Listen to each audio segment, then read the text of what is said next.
Di sini Ibnu Qayyim menjelaskan di antara sebab dikabulkannya doa adalah ketaatan.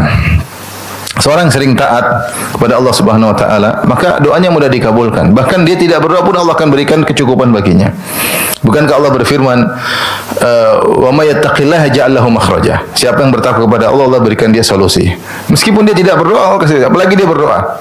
Ketika dia bertakwa kepada Allah akan ada solusi. Makanya Syekh Utsaimin mengatakan rahimahullah, dalam saya pernah baca satu perkataan beliau, jika ada seorang menghadapi masalah tidak ada solusi, ketakwaannya bermasalah. Dia harus ngecek ketakwaan dia. Mungkin dia kurang ikhlas, mungkin ibadahnya pas-pasan sekedarnya, mungkin dia kurang baca Quran, mungkin dia kurang sholat malam, mungkin dia kurang sholat sunnah. Kalau harusnya ada solusi, dan itu janji Allah, wa may yattaqillaha yaj'al lahu makhraja. Siapa yang bertakwa kepada Allah pasti ada solusi. Bukan cuma itu aja, wa yarzuquhu min haitsu la yahtasib. Allah akan berikan dia rezeki dari arah yang tidak sangka-sangka. Rezeki itu banyak, berupa harta, berupa kelapangan, berupa ketenangan, berupa kebahagiaan, ketentraman yang tidak dia duga-duga. Syaratnya dia bertakwa. Apalagi kalau dia gabungan bertakwa kepada Allah, kemudian mencari keridhaan Allah, selalu dia mencari keridhaan Allah. Allah suka enggak seperti ini, saya kerjakan. Allah enggak suka, saya tinggalkan. Selalu dalam kehidupannya orientasinya bagaimana keridhaan Allah. Allah ridho enggak? Allah ridho, saya kerjakan. Allah enggak ridho, saya tinggalkan. Selalu begitu. Allah ridho, saya kerjakan. Allah tidak ridho, saya tinggalkan. Dan ini harus menuntut seorang punya ilmu untuk mengetahui mana keridhaan Allah dan mana yang tidak diridhai oleh Allah Subhanahu wa taala. Ditambah lagi yang ketiga, ihsan al-bir wal ihsan ila khalqihi, berbuat baik kepada sesama manusia.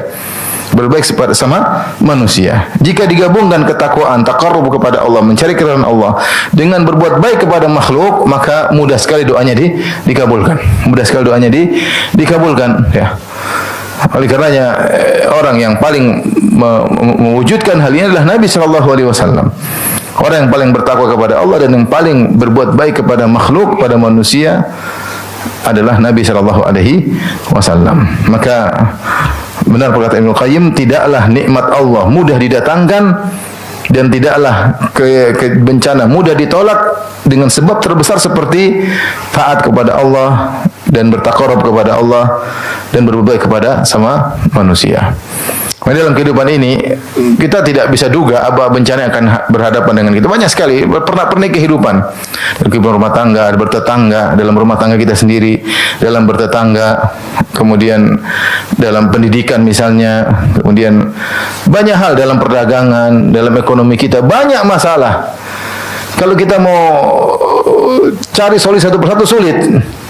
Otak kita terbatas, pengalaman kita terbatas. Terus gimana? Tinggal bertakwa bersama orang lain sambil berusaha berdoa. Maka sangat mudah Allah kabulkan doa kita terkait dengan apa yang kita hadapi. Bahkan saya katakan, kita pun tidak berdoa atau doa kita kurang, tapi kita selalu bertakwa kepada Allah, maka Allah akan mudahkan solusi bagi kita. Sekali lagi, siapa yang menghadapi masalah tidak ada solusi, dia kurang takwa. Dia kurang takwa. Seandainya dia bertakwa, pasti ada solusi. Siapa yang mengatakan demikian? Allah. Wa may yattaqillaha yaj'al lahu makhraja. Siapa yang bertakwa kepada Allah, pasti ada solusi. Saya sering sampaikan ayat ini. Ayat ini Allah turunkan dalam surat Talaq, surat perceraian.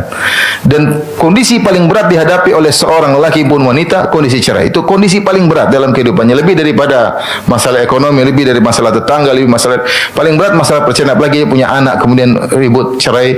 Kondisi paling berat. Namun kebanyakan orang ketika menghadapi perceraian tidak bertakwa kepada Allah Subhanahu, baik laki-laki maupun perempuan, tidak menjalani aturan-aturan tilka hududullah, aturan-aturan yang Allah tetapkan dalam menceraikan ataupun tatkala diceraikan, sehingga akibatnya tidak ada solusi. Akibatnya tidak ada solusi. Seandainya mereka meskipun harus bercerai tapi di atas ketakwaan kepada Allah, maka ada solusi, baik bagi sang lelaki maupun bagi sang wanita. Kenyataan yang ada, hampir-hampir tidak ada solusi. Kenapa? Tidak menjalankan aturan-aturan dalam bertakwa kepada Allah Subhanahu wa taala. Meskipun ayat ini terkait masalah perceraian dan itu perkara yang paling pelik dihadapi oleh seorang, maka berlaku dengan yang lainnya juga.